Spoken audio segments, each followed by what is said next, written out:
In what was expected to be a joyful union, the July 28 episode of General Hospital delivered a gut-wrenching unraveling of not just a wedding, but an entire relationship built on manipulation, secrets, and unresolved emotional damage.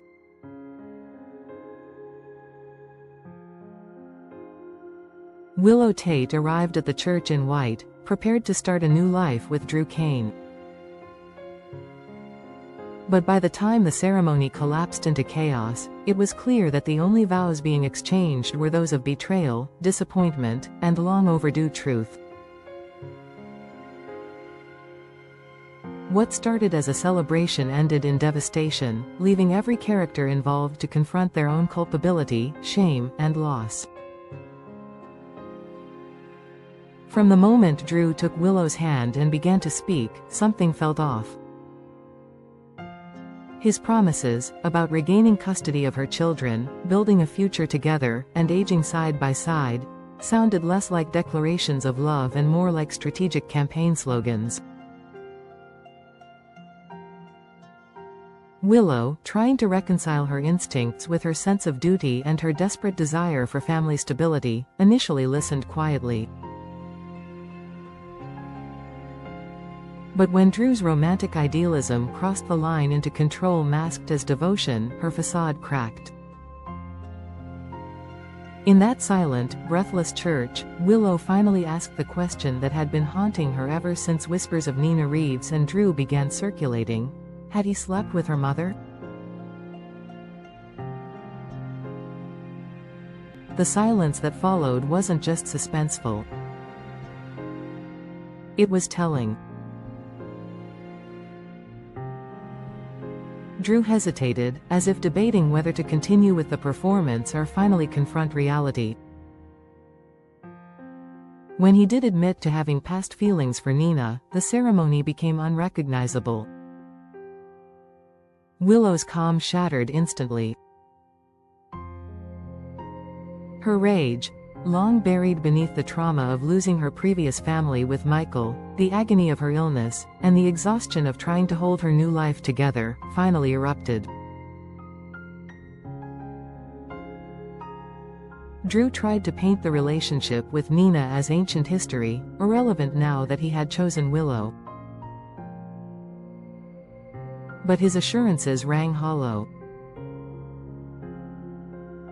What Willow heard wasn't love, it was manipulation. Willow didn't simply recoil from Drew because of his connection to Nina. She recoiled because, for the first time, she saw through his tactics. The facade of care, the illusion of co-parenting, and the strategic language of custody all pointed to one truth: Drew had used her, and worse, he had used her children. Her horror multiplied when she remembered their conversations about Wiley. What she once interpreted as shared parenting had been strategic messaging.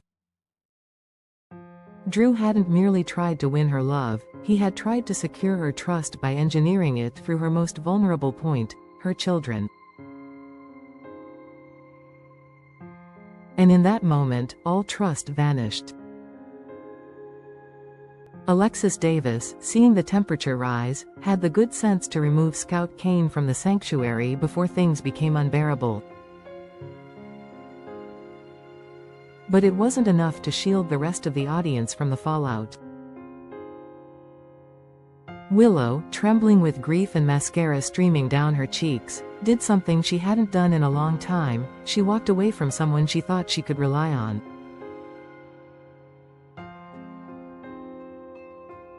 The physical act of pulling her hand from Drew's and fleeing the church was symbolic. It wasn't just a broken engagement.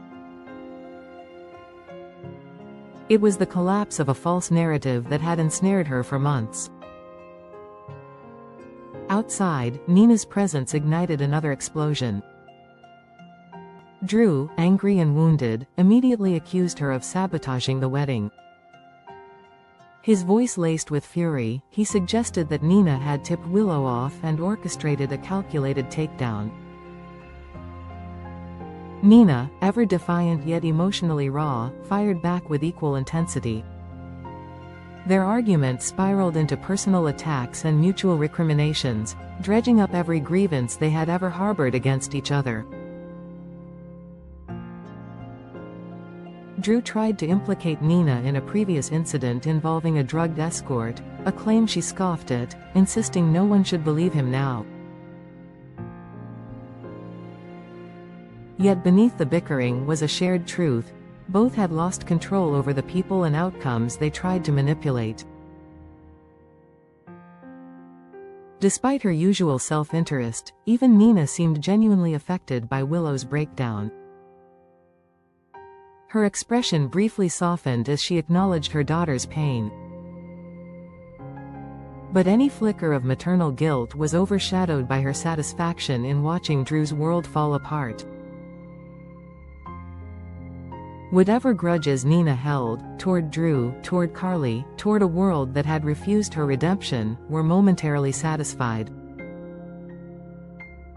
Willow, the daughter she once longed to reclaim, was now too broken to be reached.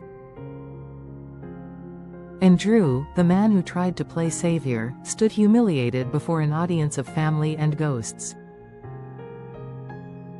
While Drew remained paralyzed in the aftermath, desperate to locate Willow and salvage whatever he could, she had already found refuge elsewhere. Her feet carried her not to a friend's house or a hotel, but to Carly's front door, the very woman who had long warned her about trusting too quickly and falling for illusions. Carly opened the door to find Willow trembling in her wedding gown, her hair disheveled, mascara streaking her pale face. The image was stark. A young woman who had tried to rebuild her life too fast, too recklessly, and now stood on the verge of collapse. Willow didn't speak of revenge. She didn't scream or demand retribution. All she said was that she needed to see her children. That single request carried the full weight of everything she had lost: her peace of mind, her illusions, her future with Drew, and everything she still had left to protect. For all her pain, Willow hadn't given up on herself or her children. She was still a mother, still determined to find strength amid the wreckage. What happens next for Willow will likely determine her trajectory for the rest of the year. Whether she seeks legal action against Drew for emotionally manipulating Wiley, or simply chooses to retreat into healing, remains unclear. But one thing is certain: the old Willow, the compliant, forgiving, quietly enduring woman who bent over backward to maintain harmony, is gone. In her place stands someone rawer, more volatile, and infinitely more dangerous to those who try to control her. Meanwhile, Drew faces a reckoning not just with Willow but with the broader Port Charles community.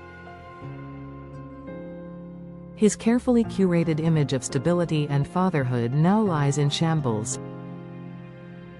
Questions will surface about whether his strategy to regain custody over Wiley and Amelia was ever truly about love, or merely a calculated power play.